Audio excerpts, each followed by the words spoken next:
Okay, y'all, so this is chapter 7. Sorry, pollen. Freaking pollen. So, this is chapter 7, and this is Isaac's point of view. So, let's get started. I know I might have been taking it too far by asking her to talk, but a part of me had started feeling hopeful that because she'd agreed to work together, maybe she wanted the same thing as me.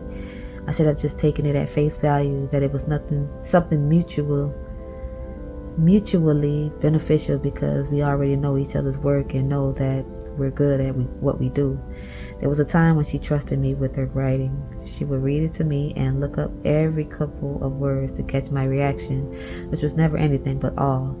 The way she could string simple words together and make them sound beautiful was amazing. I love her mind, and I want to get back to hearing every thought that's running through it. Every single thing I do right now is about trying to return to how we were. I need to apologize properly to her, but I don't know how I can do that when she doesn't even look at me. I spend the next 40 minutes drawing mindlessly, and it's only when Mr. Hale comes to sit next to me that I realize I've been drawing her. Hey Isaac, I'm not sure if this is my place to speak on it, but I did notice there seemed to be a bit of tension between you and Violet earlier.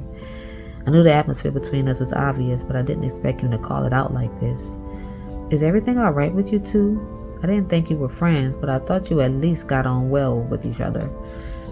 My grip on my pen tightens. Keeping our relationship a secret seemed like the right thing to do at that time, but now I regret it.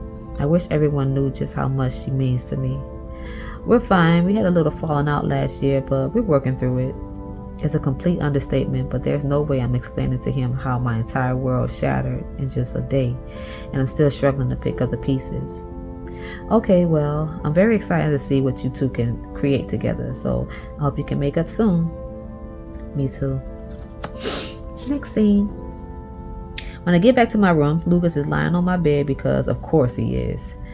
Why are you here? I asked, knowing that he probably wants something from me. Because I missed you. Don't you have football?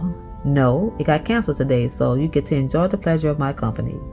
I roll my eyes at him as he sits up and crosses his legs.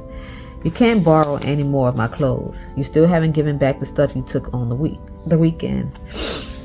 Okay, how rude. I thought that was a gift, but I guess not. Why would I get...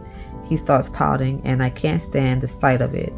Okay, whatever, keep it. Just stop making that face. Thanks, you're the best. Also, I need your iPad. He grins at me as I take a seat at my desk. The urge to fight him has never been so strong. Where's yours? Jenny has it. Okay, so get it from her.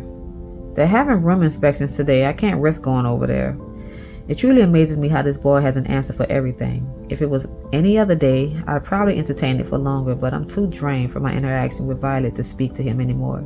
Just take it. Unplug it from where it's charging on my desk and hand it over to him. He says a quick thanks before lying back down. Also, can you stop breaking into my room? I didn't break in. Your door wasn't locked. So actually, you're lucky I was even here. Someone else could have got in and stole your stuff. You're so welcome. My savior, I say, and Luke ignores my sarcasm and continues playing his game. I lift my bag onto the desk and pull out my sketchbook, opening it to the most recent page I was working on. The past few minutes with Luke helped me to momentarily forget what happened during club, but when I see the sketches of her, I start spiraling again. I quickly flip forward to an empty page, knowing that I need to shift my focus to ideas for the project. Violet may not want to talk to me, but I know she's dedicated enough to want to at least try and work together on the project. The best thing I can do is have some ideas ready, even though I'll agree to whatever she suggests. I spent about 15 minutes staring blankly at the page in front of me, not a single idea coming to mind. I know it'll help if I can show her some options, but I can't think of anything except how it felt to be so close to her again. I know I shouldn't have touched her, shouldn't have held her wrist, shouldn't have pressed my knee against hers, shouldn't have made her say she wants to work with me. But in that moment, all I could think about was how much I missed her. All my senses felt heightened, like there was a dial on them that had been turned up to 100, and she was overpowering every single one of them. But I pushed her too much, and when she left, the dial turned down to 0, leaving me feeling numb. It feels like everything I do to try and reach her is wrong, and I don't know how to make it right. Loose foot hits my back, and I whip around to face him. Hello? I asked if you wanted to go out for dinner like 5 times. He says, holding up his phone to show me that he's talking to Jenny. He has her name saved in Jangle with heart emojis on either side. I would think it's disgusting if I didn't have Violet's number saved in a similar way. Jenny said there's a new restaurant in town that she wants to try. So why don't you two just go? The thought of third-wheeling them while I'm still distressed out about how to fix things with Violet does not seem like a fun way to spend my Friday night. Olivia's coming too, idiot. Come on, it's a weekend. He pokes me with his foot again and I shove it away, making him fall back on the bed.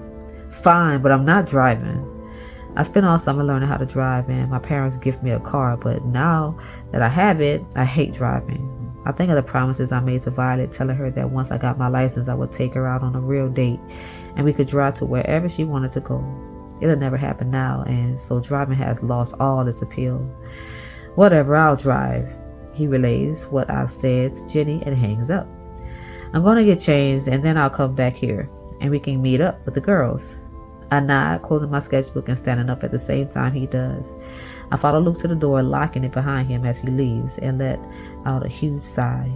I need to figure out how to fix things with Violet, but for now, I'm going to try and enjoy the weekend with my friends. Next scene. I don't say much at dinner, but my friends have gotten used to this by now. I've grown quieter over the years, more reserved, but they don't treat me any different. I've sat next to Olivia with Luke and Jenny opposite us as they all talk. The conversation turns to university applications, something I've been trying to avoid thinking about as much as possible. We agreed not to mention them at all during summer. All of them were well aware that I was stressed about studying for the LNAT, but now that we're back at school, there's no avoiding the topic. They don't know why else I'm stressed about taking the exam. The added pressure that's there now that I'm certain that I don't want to do law. It's only the first week back. The university applications have already been mentioned nearly every day by every teacher I've interacted with. My friends are all pretty much decided on where they want to apply and for what subject. And I guess technically my choices are decided too. I'm supposed to use all 5 options to apply for law, focusing mainly on Oxford. That's a goal I've been working towards since I was 10, and I've done everything right up until this point to make it a real possibility. But over the years, as I started drawing and putting more effort into developing my skills, it became something I wanted to pursue further. Nearly all of my free time is spent watching animated movies and shows, studying them to work out how each frame is broken down, whether the background is static or moving, and how each character's expressions are drawn. Then I try to replicate my favorite frames, drawing and redrawing until it matches as closely as possible to the original. It takes a lot of time, but the outcome is always worth it. When Violet first started noticing my art, she encourages me more than anyone else did, and I know I probably would have given up if I hadn't had her support. She's the reason I started thinking about applying for animation at university, and her support made me believe that it was a real possibility for my future. We planned it all out together, dreamed of a future with both of us going to university in London so we wouldn't have to be apart, following our heart's desires and having a future together. But that dream doesn't exist anymore. Isaac, how was art club? Jenny asks, and I know it's just an innocent question, but it brings Violet back to the forefront of my mind. I open my mouth to speak, but all that comes out is a sigh. What happened? I push the remains of my food around the plate, trying to avoid looking at any of my friends. Nothing, we just didn't do much. I keep staring at my plate until I feel a sharp pain in my shin. Ow, Luke. What was that for? You're hiding something. The fact that he's managed to figure that out with just one sentence is beyond scary, but there's a reason he's my best friend. I think he's always known me better than I know myself. I drop my fork and it clatters against the place as I try to figure out how much I can tell them without giving anything away. I never told any of them about Violet, barely even mentioned her over these past few years, because after that first day, we mainly just kept to ourselves and Violet did the same. But once our relationship changed, became something more, it felt right just to keep it between the two of us. It was special, something sacred that I didn't want to share with anyone else. but now I'm stuck, unable to talk about what happened today without exposing our past. Mrs. Harper and Mr. Hale decided to join their clubs together and make us do a pair project. It's just annoying that I have to work with someone else. The quiet loner angle seems like the best one to take. Who did you get paired with? Olivia asked, and I debate for a few seconds whether or not to lie to them. There's no point though, because hopefully at some point they'll see us working together. Violet. It feels wrong to say her name with complete indifference to my friends, and I have to take a sip of water before continuing, like I can wash it away. Whenever I call her by her name before, it was hard to hide my admiration for her, and I didn't know how it took so long for her to figure out that I liked her. She's the only person in our year in the writing club, so I guess I got lucky there. Wait, did I skip something? Okay, yeah. I try to put a positive spin on it, but it feels like my face is about to crack open from the effort of having to school my expression. Maybe you can get lucky in another way, Luke says, barely finishing the sentence before Jenny whacked him on the arm. What did I do? That was vile, Lucas. Don't say anything like that again, she says, and I can't help but laugh at how ridiculous Luke looks as he apologizes to her, hands clasped together like he's begging for forgiveness. For a moment, I considered trying that with Violet. Olivia's hand covers mine that's resting on the table and she gives it a quick squeeze. Whatever you make will be great, she says with a smile, and I give her a half-hearted one back as she pats my hand before letting go. Luke is pouting at Jenny and Olivia makes fun of him. The conversation diverted to another topic that I don't pay attention to. Instead, I think about approaching Violet on Monday and seeing if we can make this project work somehow, and maybe us too. Alright, that's it. I'm tired of snipping, tired of running my nose. So that's it for tonight, y'all. Good night.